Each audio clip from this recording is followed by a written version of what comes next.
Estoy convencido que tanto en tu vida como en la mía, la superstición, la creencia de que hay cosas que nos pueden traer males, producto de energías o de malos deseos de otras personas, ha tenido impacto en muchas etapas de nuestro desarrollo de vida. La superstición le hace, no le ha hecho, le hace mucho daño a la fe cristiana, porque en cierta forma pone en paralelo el poder del Dios eterno, del único Dios verdadero, Padre, Hijo y Espíritu Santo. Lo pone a un nivel como que Dios no pudiera actuar.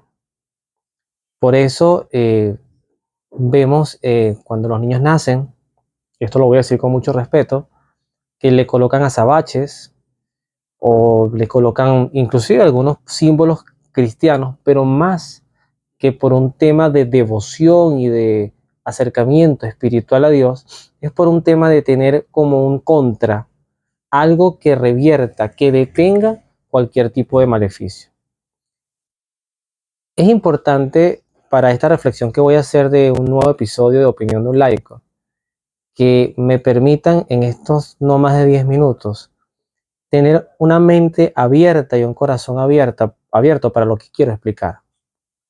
Porque quien les habla ha sido, y creo que todavía soy, víctima de los temores que genera justamente el derivado de no confiar en Dios o creer que hay cosas que escapan del cuidado y de la voluntad de nuestro Señor.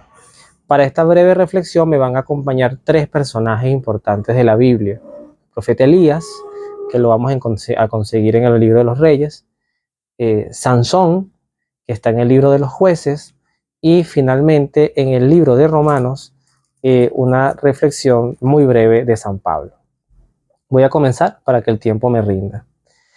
Elías fue un profeta muy atrevido. De hecho, su atrevimiento le costó casi la muerte. Él se encontró en una región donde estaba justamente uno de los peores reyes que ha tenido Israel, y además de que era un rey muy malo, que era el rey Ahab, su esposa, que se llamaba Jezrael, pues justamente es la que al final le hace la vida a cuadritos, no lo quería matar, porque había una gran sequía y ella tenía sus sacerdotes que rendía el culto a los Baales. Para hacer la historia corta, Elías, que era prácticamente en ese momento el único profeta que quedaba con vida, o por lo menos presente en ese momento, él dice con voz fuerte, él hace un reto, ¿no? Le dice, bueno, vamos a buscar unos terneros, vamos a hacer un sacrificio, ustedes hagan el sacrificio a sus dioses y yo lo haré al mío. Y allí pone en tela de juicio, o sea, pone en tela de juicio la credibilidad de estos sacerdotes, y además justamente es un ejercicio, eso lo vamos a conseguir en el primer libro de Reyes, en el capítulo 18, él pone como a prueba el tema de la superstición, o inclusive cuando recurrimos a algunas fuerzas que no son de Dios, sino pueden traducirse en fuerzas diabólicas, directa o indirectamente. Lo que quiere demostrar Elías es que no hay poder que esté por encima del poder de Dios. En el versículo 27, Elías es bastante atrevido porque él ve que los sacerdotes hacen el rito y alabanza y no ocurre nada. Y él dice, burlándose de ellos, dice el texto, griten más fuerte. Cierto que Baal es Dios, pero debe estar ocupado, debe andar de viaje, tal vez está durmiendo y tendrá que despertarse. Una franca burla a este rito que no quedó en nada en el rito de los Baales, los sacerdotes Baales. Cuando Elías hace la invocación a Dios, muy rápidamente el cordero, el ternero que estaba allí se quema, hay un holocausto total y ocurre, por supuesto, el milagro que estaban esperando. Ese nivel de fe lo uso como introducción para Elías, porque me parece que Elías, cuando tengas alguna duda de si Dios realmente hay algo que pueda competir a nivel energético, que nos deje desvinculados a Él, pues no lo hay, no lo hay. ¿Okay? El otro personaje que quiero destacar en esta idea es Sansón. Porque Sansón tenía poder, tenía fuerza, pero Sansón se le había dado una gracia particular. Al ser un nazirio, él no podía tomar vino y no podía cortarse el cabello, y de ahí venía su fuerza. Eran dos mandatos fundamentales. Sansón, para el efecto de esta reflexión, el cabello de Sansón sería justamente la gracia, sería como la comparación que quiero hacer con la gracia que Dios nos da.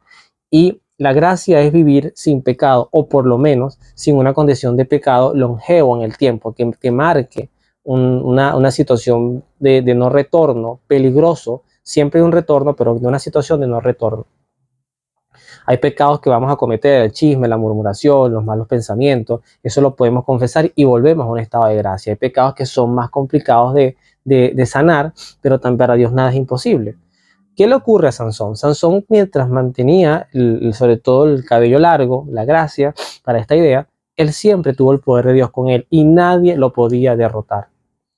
¿Cuál es la debilidad de Sansón? Cuando Sansón deposita su confianza en Dalila, le dice dónde está el origen de su fuerza, hace que le corten el cabello a los filisteos, y al perder la gracia, ese vínculo que hacía que el poder de Dios actuara en él queda vulnerable, y es cuando es apresado, le quitan los ojos, una muerte muy dura, una situación muy complicada para él. Y en eso, esto es una percepción muy personal, en eso yo sí creo. Yo creo que cuando nosotros estamos en una condición de pecado sistemática, pues nos pasa como le pasa a Sansón, quedamos vulnerables. No con esto quiere decir que Dios se aparte de nosotros. San Pablo lo aclara. ¿Qué nos podrá apartar del amor de Dios? Y la respuesta es nada. Dios nunca deja de estar pendiente de nosotros, Dios nunca deja de amarnos, pero quedamos vulnerables. La gracia fortalece. Yo siempre le digo a mi esposa, y es algo que compartimos mutuamente, que la mayor y la mejor protección que los hijos pueden tener de parte de sus padres no son los amuletos, ni los azabaches, ni los ritos, es la fe de sus padres, es la gracia de sus padres, es esa confianza absoluta que sus padres tengan en Dios. Con esto quiero decir, y ya voy cerrando, viene mi tercer personaje, que es San Pablo.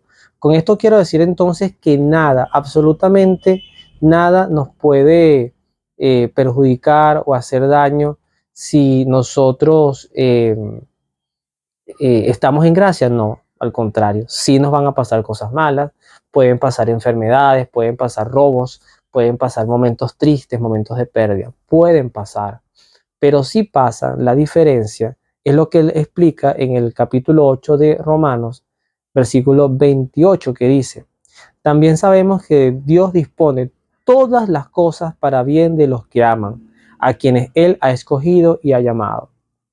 Es decir, la diferencia de que nos pasen cosas un poco adversas, complicadas, es que en la confianza en Dios, todo lo que nos pasa puede traducirse para un bien mayor. Un bien para tu vida, para mi vida, para el bien de los que nos rodean. Porque al final, ¿cuáles son nuestros conceptos de mal? No tener dinero, no tener trabajo, no tener parejas, no tener hijos. Son cosas humanas.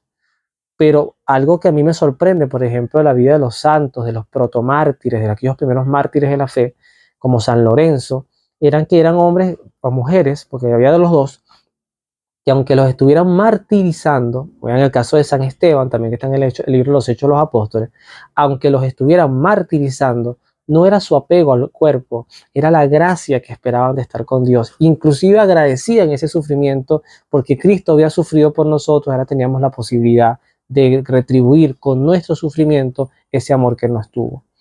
Entonces, esta teología completa, muy breve, muy sencilla, no experta, lo que quiere dejar por ende es que deberíamos hacernos el fuerte propósito de renunciar a las supersticiones. Ejemplo, lo que está a la vuelta de la esquina es el 21 de diciembre, eso del espíritu de la Navidad, de los deseos, del brindis.